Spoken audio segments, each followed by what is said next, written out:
Invista onde dá mais retorno. Seus talentos naturais. Talentos para o Sucesso. Um podcast para quem deseja aumentar seus resultados, focando no seu jeito natural de sentir, pensar e agir. Olá, seja muito bem-vindo a mais um episódio do podcast Talentos para o Sucesso. Eu sou aquele que encaixa perfeitamente, Rodrigo Ferreira, e estou aqui com ele, super encaixável, Raul Almeida. Olá, pessoal. Tudo bem? Bom, nós vamos falar hoje aqui da quarta chave do livro First Break All the Rules. Você que está acompanhando essa série minha e do Raul aqui, sabe que a gente está aqui na quarta chave das 4 chaves que o livro aponta. Para você que caiu de paraquedas aqui agora, não sabe do que se trata tudo isso, aí na descrição do episódio aí embaixo, você vai ter um link para essa série, para todos os episódios dessa série, onde a gente está abordando aqui as chaves para uma gestão excelente apresentadas nesse livro da Gallup, First Break All the Rules. E hoje nós chegamos aqui na quarta chave, mas antes de falar dela, eu preciso sempre lembrar que você deve nos curtir, nos seguir, se você ainda não nos segue. Então clica aí no botão seguir, clica no botão curtir, dá joinha, compartilha, manda esse programa para muitas pessoas, muitos amigos. Eu tenho falado que a gente está chegando no final do ano e daqui a pouco o Spotify vai mandar os dados pra gente aí do podcast. Eu não quero me decepcionar. Então, o ano passado a gente teve entre os 5% de podcasts mais compartilhados do mundo e tenho certeza que a gente vai superar esse número nesse ano. E se você já gosta bastante da gente, considere nos apoiar lá no apoia.se/TPS, onde você pode ter uma série de benefícios ao nos apoiar. Entre eles, por exemplo, poder escolher o tema do próximo episódio. Você pode entrar lá e falar, eu quero que vocês falem do filme da Xuxa. A gente vai vir aqui falar do filme da Xuxa com base em talento. Então, você tem todo o direito de escolher o que você quer ouvir. E se você não nos apoia, pode também deixar um comentário aí, dizendo o que você gostou, o que você achou. Eu acabei de receber agora no WhatsApp um comentário de um ouvinte dizendo que adorou o último episódio e tal. Então, pode mandar por WhatsApp, pode mandar nas nossas redes sociais, pode mandar aí no Spotify arrastando para cima, pode fazer comentário no YouTube, enfim, no meu blog, tem vários caminhos aí para você deixar o seu comentário. Muito bem, seu Raul, hoje nós vamos para a quarta chave do livro First Break All the Rules, que é encontrando o ajuste correto, o ajuste perfeito. Então, só para relembrar, a gente falou aí das 4 chaves que são selecionar com base em talentos, a primeira, definir os resultados corretos, é a segunda, focar em pontos fortes, que foi a terceira, a última que a gente abordou, e agora, quando a gente está desenvolvendo alguém, nós temos que ajudar essa pessoa a encontrar o ajuste correto, a colocação certa dela, não simplesmente o próximo degrau da escada. Raul, o livro começa falando que existe um erro com o jeito atual que as empresas abordam o desenvolvimento profissional, a carreira profissional, né? O que é esse erro e como é que deveria ser? O que a gente vê muito, e assim, ainda é uma força motriz super, né, disseminada, é o termo em inglês que eles usam de climb the ladder, né? Só existe esse caminho para você crescer, que simplesmente é o caminho da promoção, né? Esse sendo o único caminho possível e imaginável de crescimento. A gente já falou disso aqui de várias maneiras diferentes, né? Porque a gente foca muito a nossa conversa para os gestores. E aqui esse item ele chama de um blind breathless climb. Assim, realmente é uma coisa assim, completamente às cegas, quase. Tem um direcionamento óbvio. E você quase perde o seu fôlego, né, na hora de subir, porque você tá tão ali, tem que atingir. E, mais uma vez, a gente também mencionou isso várias vezes, não é o único caminho, né? O caminho do crescimento, o caminho da performance, não necessariamente tem que ser o caminho vertical, sim. Exato. Obviamente, para quem tem a inclinação correta, você vai seguir esse caminho. Não estou falando nada contra. Mas não precisa ser só esse, né? Não precisa ser só isso, né? O que acontece com as outras pessoas que por exemplo, que nem eu não tenho paciência pra gente e não quer ser gestor de gente, né? Do tipo, ou também a paciência é um valor adquirido que você vai adquirindo com o tempo e agora realmente você quer somente passar conhecimento, quer. Exato. Mas assim, e aí vem outros fatores que também as empresas colocam assim, né? O gestor continua sendo encarregado de metas altíssimas, pessoais, além das metas de equipe. Então, em que momento você vai, assim, sobe uma pessoa, porque o único caminho que ela tem é subir, a gente já falou disso várias vezes, e em que tempo ela vai ter para, sabe, desenvolver essas outras pessoas se elas estão encarregadas? Simplesmente você acaba sendo mais um concorrente ali na sua equipe, entre aspas, né? Mais uma pessoa que tem que bater meta igual aos outros, e você vai deixar os outros para lá. Tem muita gente que tem essa inclinação, tem muito gestor que tem esse comportamento, né? Porque você está de olho já na próxima etapa do seu climbing, né? Da sua escalada. Então, você não está nem aí para as outras pessoas, muitas vezes. E vamos ser franco, muito gestor não está nem aí para os seus colaboradores. Você está aí com a sua próxima promoção. Exatamente, vira uma concorrência pelo próximo nível da escala, né? Quer dizer, eu não tô preocupado com as pessoas que eu tenho, sobre as quais eu tenho responsabilidade. Às vezes eu não estou preocupado nem com como eu estou fazendo o meu trabalho, eu estou preocupado em seguir, jogar o jogo para que eu chegue no próximo nível, né? Eu acho que essa é a questão. E tem um livro legal que eu cito muito também, recomendo muito que as pessoas leiam, que é o Pipeline de Liderança, do Rancharan, e que o Rancharan fala exatamente isso. Ele fala que o grande problema das organizações é que ela promove alguém para depois desenvolver essa pessoa para aquele cargo onde ela está, em vez de preparar as pessoas onde elas estão para o próximo cargo, e aí ver aquelas que têm realmente o perfil para ir para o próximo cargo e levar, e dar oportunidade para que essas outras cresçam também de maneira horizontal, ou cresçam dentro do que elas fazem, se é que querem também, né? Tem cara que, de repente, é um técnico e quer ser técnico o resto da vida, ele não quer ir para lugar nenhum, né? E o livro cita um negócio bem interessante, uma coisa bem interessante aqui do Lawrence Peter. Ele tem um livro que é o The Peter Principle, né? O princípio do Peter, que ele diz o seguinte, né? Que a gente, nesse sistema que a gente vai promovendo as pessoas até chegar no nível de incompetência delas, né? Quer dizer, a gente está forçando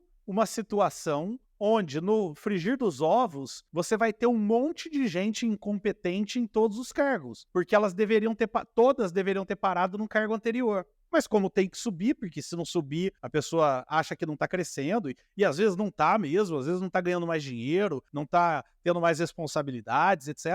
E se ela não crescer, se ela não subir de nível hierárquico, e aí ela acaba subindo para uma coisa que ela não tem competência para fazer, ela chega então no nível de incompetência dela, né? Então, ele diz que a gente está levando as pessoas todas nas empresas para o seu nível de incompetência. Eu amo essa análise, na verdade, assim, e, gente, aí sendo uma pergunta, assim, muito provocativa, na verdade. Você tá muito feliz, você tá com um regular income muito bom, assim, né, e você tá tendo resultados excelentes, e você tá seguindo um caminho muito maravilhoso, aí também vai da pessoa, também, não é só, vamos dividir um pouquinho aqui, claro, essa responsabilidade, né, para não usar outra palavra, que seria culpa. Por que você quer mais responsabilidade? Por quê? Eu me pergunto, por quê?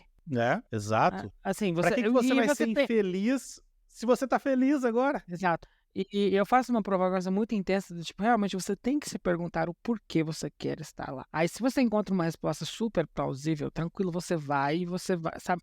Só que você tem que entender aonde você está se inserindo, que tipo de responsabilidades e objetivos e outras coisas você vai estar trazendo para tu cancha, né? Para sua, né? Para sua coisa, né? Trazendo um pouquinho de espanhol aqui também, trilingue. Você tem que entender o que você está atraindo. O livro dá um exemplo que eu acho muito legal, e que eu tenho falado algo parecido há muito tempo, e aqui vai dizer assim, né? Para ganhar mais dinheiro, título e respeito, professores precisam se tornar gestores de escola. Só que, peraí, ser professor é diferente de ser gestor de escola. São competências diferentes, demandam conhecimentos diferentes. Não é porque você foi um excelente professor que você vai ser sequer um bom gestor de escolas. Eu tenho falado muito isso na área de vendas, que é a área que eu trabalho. Eu costumo dizer assim, às vezes uma empresa promove um um vendedor para um cargo de gerente comercial, perde um grande vendedor e ganha um péssimo gerente comercial, né? Por quê? Porque o cara é bom, se ele é bom, ele tem que ser promovido a gerente. E às vezes o cara nem quer, ou às vezes ele nem sabe se quer também, porque também tem essa, né? Virou um negócio que é meio que é o jeito natural de ser. Eu sou vendedor, um dia eu vou me tornar gerente. E aí alguém chama o cara pra ser gerente e fala, legal, chegou a hora. Então às vezes o cara nem sabe se ele quer ou se ele não quer. É natural, é como, sei lá, entrar na puberdade. Todo mundo vai entrar, então, tá bom, vou entrar. Não, cara, você pode escolher, né? Ou deveria poder escolher, pelo menos. Então, se você é responsável por uma empresa, RH de empresa, ou donos de empresa, diretores de empresa, pensa bem como é que você pode criar condições para que as pessoas cresçam sem ter que subir de cargo. Ela possa crescer Sim. dentro do negócio dela mesmo, né? E mais uma vez, não é isolando, essa possibilidade tem que existir. Esse caminho Sim. tem que existir. A gente precisa de pessoas que vão estar. A gente está falando da parcela das pessoas que talvez busque uma mudança, que a mudança de caminho dela não seja fora da empresa. Porque esse é o momento que você Exato. vai perder talento, né? Assim, se não existe muitas movimentações, a gente não precisa nem. Então, se a gente vê muita história de gente que realmente já não estava funcionando ali, já estava exausto, realmente leva. Aqui um dos itens que ele fala, one thing doesn't lead to another, mas assim, o que uma coisa vai levar a outra aqui? O que realmente vai levar? Além de levar as pessoas a executar essas funções no nível de incompetência, vai levar as caras, elas vão ficar exaustas. Vai trazer funcionário não engajado e por aí vai. É um dominó. Exato. E tem empresa que é pior ainda, que eu já vi. Tem empresa que a pessoa que decide não seguir esse caminho normal, digamos assim, de crescer, passa a ser vista de maneira negativa. É o cara que não quer, é o cara que não quer crescer, é o cara que não tem ambição, é o cara que começa a ser visto dessa forma. Então, quer dizer, tem empresa que não tem a oportunidade, não tem a possibilidade de alguém crescer se não for desse jeito natural, e tem empresa que, além disso, ainda discrimina, digamos assim, a pessoa que não quer crescer. Então, quer dizer, a empresa precisa entender que esse cara ele é muito, muito bom fazendo o que ele faz. Para que vai promover o cara? Ele não quer. Se promover, vai perder um cara top ali. Tem outros abaixo dele que, de repente, tem mais a pegada de gestão de pessoas, etc. Ok. Agora, não precisa ser desse jeito. Dá para ser diferente, né? Dá para ser de uma forma onde você crie condições em todos os cargos para que todo mundo cresça, todo mundo possa ter sucesso, independente do cargo onde está. Para isso, o que é o caminho, Raul, assim, do que você vê nas empresas, nos clientes top? Quais são os possíveis caminhos que uma empresa pode criar para quebrar esse jeito normal de crescimento? Por exemplo, carreira em Y é um, tem mais alguma que você ouve por aí? Eu não preciso nem de falar o que eu gosto muito do modelo que a gente mesmo tem aqui na própria Gallup, que são realmente criar caminhos dentro da sua própria função e criar expectativas, né? Várias ramificações. Isso é o que a gente passa muito adiante para as empresas. Não posso afirmar que todas elas adotam isso. A gente está aqui enfrentando um problema. A gente está enfrentando um problema bastante real, que é fazer com que elas adotem isso, porque a gente vê que internamente esse modelo funciona extremamente bem. As pessoas assumem outras funções. Obviamente, a gente está, por exemplo, até passando por uma onda assim de promoções e mudando um pouco a carteira, assim, e a nossa cartela de oferta também. Isso vai requerer pessoas assumindo posições de liderança, mas elas não estão deixando as funções que elas têm atualmente para assumir essas funções. Elas estão ali, sabe, passando por um período de como que isso vai acontecer, né? Obviamente, em algum momento, se você precisa de um papel de liderança com urgência, você precisa de fazer essa contratação e você acha que você tem esse talento interno, você obviamente vai promover essa pessoa. O RH tem essa watchlist, obviamente, né? Não estou falando que não é para ter, você tem que ter pessoas dentro do radar que você realmente avalie e obviamente, utilizando instrumentos como Clifton Strengths, como 360, como outros relatórios de congruência, né? Ferramentas muito práticas que vão te sinalizando, você vai mapeando isso. Eu estou partindo de um pressuposto que nós temos um processo de mapeamento de talento o tempo inteiro e, obviamente, são coisas que essas empresas buscam a gente faz muito baseball card, com todo o mapeamento a gente pode até falar disso depois no episódio, Ótimo. são as 7 competências de um gestor, a gente pode falar disso, que é o nosso relatório 360. Interessantíssimo, porque ele é baseado em Ótimo, algumas sortes, Rodrigo, parêntese. A ótimo. gente pode muito falar disso. E realmente a gente consegue realmente fazer esse success planning. Então, um best practice é fazer um success planning, né? Succession planning, na verdade, que seja successful, né? E isso tem que estar mapeado.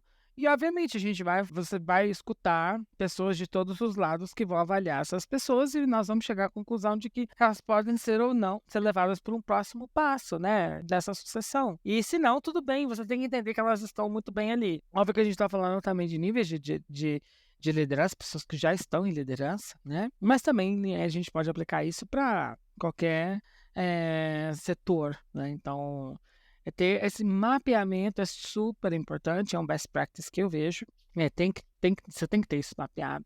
Então, obviamente, vai partir de top performers, né? Vai partir de low Perfeito. performers. E você vai entender, obviamente, também. Aí vamos pensar, a pessoa quer ficar ali, mas ela também não está entregando nada, né? Tá prometendo nada, entregando nada, né? Tem gente que promete nada, entrega tudo. Tem gente que promete, entrega. Exato. Então, você tem Exato. que analisar tudo A isso, gente não obviamente. tá falando para suportar uma pessoa que não tinha que estar ali também, né? Quer dizer, às vezes, não, Se o não cara tô promovendo também... porque ele é ruim. Não, aí não, né? A gente tá falando, não vou promover porque o cara não quer, porque ali ele tá dando resultado pra caramba, né? E se não dá, aí sim tem que ver, primeiro, obviamente, onde ele estaria melhor colocado, óbvio, e pra gente ir pensando em oportunidades, né? E se a pessoa tá cansada. Eu, por exemplo, atualmente estou cansado. Sou uma pessoa assim, tô cansado desse ano, pra mim, foi um ano excelente, não tô reclamando do ano. Mas, por exemplo, eu estou a 120% da minha meta, é diferente, é um cansaço diferente. Então, o que a gente está vendo aqui, né, é que a gente tem que pensar em caminhos, Raul deu vários aí, para crescimento, que não seja simplesmente crescimento para cima. Tem uma coisa que ficou para trás que eu quero trazer, eu quero tocar no assunto só, que é o jeito antigo, você cria mais perdedores do que vencedores. Acho isso muito legal, porque se você tem 10 e promove um, você cria 9 perdedores para esse ganhador, que subiu na hierarquia. Se você cria condições para que todo mundo cresça, alguns subindo na hierarquia, outros de outras formas, você não tem mais isso, né? E outra coisa, dentro dessas ideias que você deu, né, Raul, tem uma coisa que eu gosto bastante aí do que você falou, que é, antes então de promover alguém, eu preciso saber exatamente o que quem vai ocupar esse espaço precisa ter e se aquela pessoa que eu estou promovendo tem ou não tem isso que é necessário, né? E aí, o livro passa a dar algumas ideias, então, de como fazer isso aí, conectando com o que o Raul falou. O primeiro é níveis de atingimento de resultado, né, de resultados, enfim. Você criar escalas de atingimento de resultado e premiar, pagar e etc., de acordo com esses resultados, né? Depois, ele vai falar aqui de broadbanding. Isso aqui é muito legal, cara. Broadband.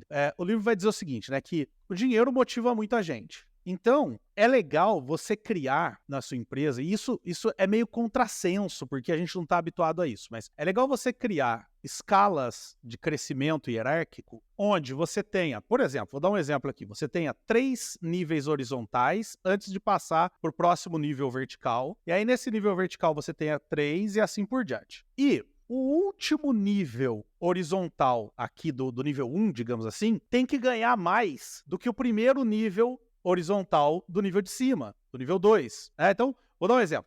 Vamos supor que seja assim. Eu vou até colocar uma arte aqui na tela, mas vamos supor que seja assim. 1A, 1B, 1C. 2A, 2B, 2C. O cara, para passar do nível 1 para o nível 2, ele tem que passar do nível 1A para o 1B, do 1B para o 1C. E aí ele vai para o 2A. Só que a Gallup sugere que quando ele sai do 1C para o 2A, o salário dele diminua. Por quê? Que é para ver se o cara realmente quer aquele novo cargo. Aí é óbvio que quando ele chegar no 2C, ele vai estar ganhando muito mais do que ele estava ganhando no 1C. Então, quer dizer, ele tem, quando ele decidir subir na hierarquia, ele tem a consciência de que ele vai chegar mais longe, mas que para isso ele tem que dar um passo para trás. É muito importante pensar que, obviamente, isso é pensado numa lógica americana, né, em que os salários são realmente baseados em horas e incentivos. No tem que Brasil, tomar não muito toma cuidado com seu isso. salário. É, No Brasil, por lei, seu salário não pode diminuir. Vamos só entrar também nessa esfera, né? Seu salário nunca vai diminuir.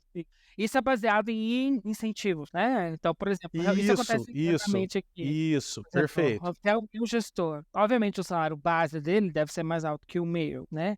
Mas tem meses que eu, com os meus incentivos e as minhas comissões, eu ganho mais do que ele. Porque eu ganho por cada Exatamente. contrato que eu fecho. Ele ganha, essa equipe toda, ele ganha um super bônus no início Exatamente. do ano. E, obviamente, ele vai ter um mega bônus. Mas Perfeito. eu, como indivíduo, mensalmente, posso chegar a ganhar mais do que o meu gestor, por exemplo. Perfeito, é isso, ótimo, maravilhoso, excelente exemplo, né? Então, a gente tem que considerar as questões jurídicas na hora de pensar nisso e fazer uma adequação, né? Eu lembro, Raul, que quando eu estava na faculdade, eu criei um plano de carreira que foi até depois adotado por uma multinacional. Eles usaram como base o meu trabalho de faculdade e que considerava exatamente essa ideia de broadbanding, onde obviamente, não diminuía o salário quando a pessoa passava de 1C para 2A, porque não podia, mas ele mantinha o mesmo salário e benefícios diferentes.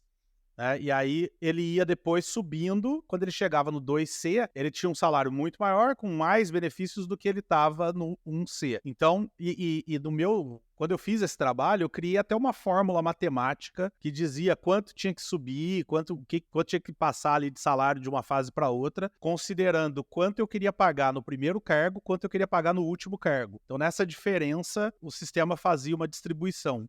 Então, assim, é super elaborado o que eu fiz, mas para dizer que é possível fazer. Dá para fazer. Se eu, moleque, na faculdade fiz, imagina vocês que estão ouvindo que são muito mais inteligentes do que eu. Dá para fazer, você criar essa escala de uma maneira que... Bom, enfim, qual é a ideia? A ideia é você criar uma situação onde a pessoa, para subir de nível, não considere apenas o dinheiro. Porque se for só o dinheiro, cara, todo mundo precisa pagar conta, todo mundo quer viajar uma vez a mais no ano, todo mundo quer trocar de carro, e aí você vai perguntar pro cara assim, você quer subir de cargo? Óbvio que ele quer. Por mais que ele esteja olhando lá e falando assim, cara, eu não tenho nada a ver com esse cargo, eu não tenho competência nenhuma do que tá ali, mas eu preciso ganhar mais, então eu vou. Agora, se você cria condições para que o fator determinante não seja só o dinheiro, tenha outras coisas envolvidas, e nesse exemplo aqui você tira o peso do dinheiro e bota o peso em outras coisas, em possibilidade de crescimento de médio e longo prazo, em possibilidade de benefícios maiores de médio e longo prazo, em ganho de status, em ganho de sei lá, de conhecimento, de mudança do que faz, etc., a pessoa passa a considerar outras coisas que não só o dinheiro na hora de aceitar ou não uma promoção. Eu, por exemplo, entro muito nisso. Eu gosto muito a gente tem que trazer muito para a nossa realidade isso. Então, eu realmente, mesmo na Gallup, atualmente não aceitaria uma promoção, porque eu sei que o meu regular income vai diminuir. É assim que funciona com a gente. E procurar também, né, outras formas criativas de fazer isso. Sei lá, às vezes, Raul, a pessoa se sente crescendo, mesmo quando não aumenta o salário, não aumenta cargo, etc., mas dá uma responsabilidade a mais, dá uma tarefa diferenciada, dá uma oportunidade de participar de uma reunião que ela não ia, alguma coisa do tipo. Eu sei que isso é muito pequeno, mas eu tô pensando aqui naquela empresa que realmente tem dificuldade hoje de mudar de uma hora para outra tudo aquilo que ela faz. Então, se ela começar a pensar assim, tá bom, o que eu posso dar de crescimento para esse cara que não vai crescer no cargo? O que eu posso dar de crescimento para ele em termos de responsabilidade, de acesso, de conhecimento, de crescimento em status e etc. E parece bobeira o que eu vou dizer aqui, mas eu vivenciei um caso onde um liderado meu entrou numa sala de reuniões comigo e com um líder meu e decidido a conseguir um aumento, né? E ele saiu de lá com o mesmo salário, com o mesmo cargo, só que com o nome do cargo diferente e 2 funções a mais, ou seja, saiu com mais trabalho e saiu feliz. Tá? Por quê? Porque tinha coisa que ele valorizava tanto fazer e não estava fazendo. Tá tá bom, faz aí. E saiu feliz. Então, eu sei que isso não é o suprassumo, não é o melhor dos mundos. A gente já deu um monte de outro exemplo aqui do que você tem que fazer, mas o que eu tô querendo deixar claro aqui é, não deixe de fazer o pequeno se você não tiver condições de fazer o grandioso ou qualquer coisa do tipo. O livro vai dizer duas coisas interessantes. A primeira é que os grandes gestores, eles potencializam a capacidade de resultado, de atingimento dos liderados, né? E eles são aquelas pessoas, eles fazem isso também sendo aquela pessoa que segura o espelho para o liderado. Eu adoro essa expressão, segurar o espelho, porque eu acho que foi o Caleb que me falou a primeira vez essa expressão, como coach é o cara que segura o espelho pro coach, né? Então, uma coisa legal, importante aqui nesse lance de encontrar o ajuste certo de cada pessoa a cada cargo é, primeiro, você ajudar a pessoa a entender quem ela é, a entender o cargo dela, aquele cargo que ela tá, para ver se tem fit, se tem ajuste, né? Será que realmente... Porque às vezes a pessoa não tá gostando do cargo que ela tá porque ela não sabe fazer. É falta de competência, ela vai lá, aprende e começa a gostar. Mas às vezes ela não está gostando porque não é para ela mesma, ela não tinha que estar ali, né? Então, aqui vai falar, por exemplo, Raul, em feedback constante, dar feedback constante, né? E comenta um pouco disso, Raul. Por que feedback constante é importante na busca do ajuste certo da pessoa ao cargo? Imagina se não fosse. Imagina, né, assim, se você tem somente duas conversas com essa pessoa sobre planejamento e só dá devolutivas de vez em quando tem que dar, quando tá no Outlook, quando a pessoa tá na época de feedback, né? Assim, vale a pena você desenvolver um certo nível de relacionamento, de amizade com os seus liderados, né? O próprio livro vai dizer que você deve sim passar da familiaridade, não ser só familiar. Ou seja, não só um líder, nem mesmo só um líder que conhece bastante o liderado, mas ir um nível além e se tornar alguém próximo, alguém que realmente conhece as pessoas, né? Poderíamos dizer amigo, mas se você acha que não quer ser amigo ou não consegue ser amigo de todo mundo, pelo menos você transmitir essa visão de que você se preocupa com ele além do profissional. O Q12 tem um item que fala disso. No trabalho tem alguém que se preocupa comigo como pessoa. Então, quer dizer, não é só você olhar para aquele cara como profissional. O feedback é importante para essa questão, a devolutiva é importante para essa questão do conhecimento, mas você também deve se preocupar em ir um passo além, em se tornar próximo realmente das pessoas, para que também tem um dos Qs, que é no trabalho, eu tenho um melhor amigo no trabalho, quer dizer, por que não, de repente, se tornar um grande amigo aí, né? Humanizar a relação, excelente, excelente, muito bom. Bem, depois a gente vai ter aqui uma excelente pergunta que é como que os grandes gestores conseguem demitir alguém, por exemplo, e continuar, né, um relacionamento, uma interação, manter a relação depois disso, né? Eu acho que, de maneira geral, e aí não quero nem citar exclusivamente o livro, mas na aula de RH na faculdade, a gente aprendia o seguinte, que um bom gestor é aquele cara que quando ele demite alguém, essa pessoa que está sendo demitida não fica surpresa. E ela não fica surpresa porque esse gestor já falou com ela várias vezes durante esse período, mostrando que aquilo não estava funcionando, tentando ajudar, tentando mostrar caminhos. Portanto, quando você desliga alguém, é porque você tentou várias vezes ajudar aquela pessoa a performar naquele ponto específico e não conseguiu, né? Então, teoricamente, no mundo perfeito, quando um gestor diz para alguém, olha, infelizmente você está demitido, no mundo perfeito a pessoa deveria dizer assim, ok, eu já sei por quê, eu já sei o que aconteceu, é por causa disso, né? Nós já falamos disso várias vezes, tal. Então, no mundo perfeito isso deveria acontecer. E o que o livro vai apontar conectado com isso é justamente a questão das conversas focadas em performance, né? Quanto mais eu sou um gestor que demonstra que eu quero ajudar você, eu tô do teu lado, e para isso a gente vai se falar várias vezes, a gente vai conversar várias vezes, eu tô demonstrando o que não tá funcionando, tô te apontando caminhos, tô te ajudando a encontrar caminhos, o que é mais importante, e ainda assim a coisa não acontece, né?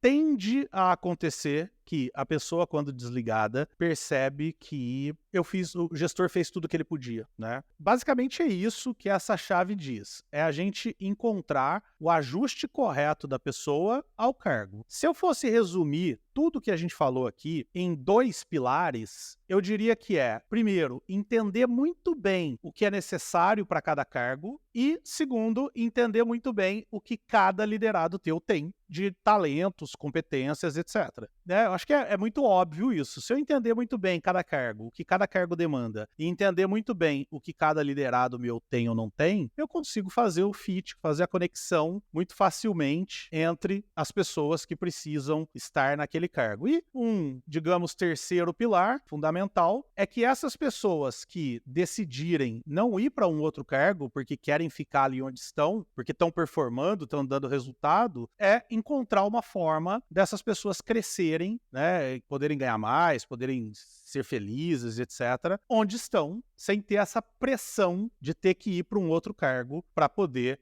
se sentir crescendo na carreira. A gente chega aqui então, Raul, no final da 4ª chave. A gente viu aqui que existe um caminho de sucesso que demanda esses 4 comportamentos que a gente falou aqui, né? Que é contratar com base em talentos, definir os resultados corretos, gerir com base em pontos fortes e encontrar o ajuste certo da pessoa ao cargo. Nós vimos essas 4 chaves que fazem um gestor ser excelente. O que nós vamos falar nos nossos próximos episódios são dicas práticas de como colocar essas chaves para funcionar, de como gerenciar performance, de como contratar com base em talentos. A gente vai trazer algumas dicas aqui práticas para consolidar essas 4 chaves, tá? Agora, para que você saiba, para que você receba esses episódios aí, é importante que você esteja assinando o nosso podcast. É importante que você seja um assinante. Então, clica aí no botãozinho para seguir a gente, para assinar esse podcast, para que você possa receber lá na frente os outros episódios dessa série, além de outros episódios de outras séries por aí. Também vale a pena você considerar nos apoiar lá no apoia.se/TPS e pedir lá o seu tema para os episódios futuros, de repente mandar o seu relatório de talentos para a gente fazer algumas considerações sobre ele. Fique à vontade aí. E além disso, obviamente, quando você nos apoia, você está garantindo que esse podcast aqui continue existindo. Então, eu só recebo elogios do podcast. Então, não deixe que ele acabe. Ajuda a gente, vai lá, R$15 por mês você já nos apoia e nos ajuda aqui a cobrir os nossos gastos. Para você que ficou com a gente até aqui, eu agradeço a sua presença, te convido a voltar aqui na semana que vem, na terça-feira, às 7 horas da manhã, para mais um episódio desse podcast que está sempre encontrando o assunto certo para levar para você. Beijo, tchau, tchau e até a semana que vem. Obrigado por ter ouvido o podcast Talentos para o Sucesso. Acesse nossos sites talentosparosucesso.com.br para mais informações sobre como assinar gratuitamente esse programa em seu aplicativo de podcasts favorito e não perder nenhum episódio. Precisando de coaching ou treinamentos? Entre em contato, diga que é ouvinte do podcast e receba um belo desconto. Quer ter ainda mais sucesso? Crie parcerias, compartilhe esse podcast com seus contatos e vamos juntos melhorar o mundo.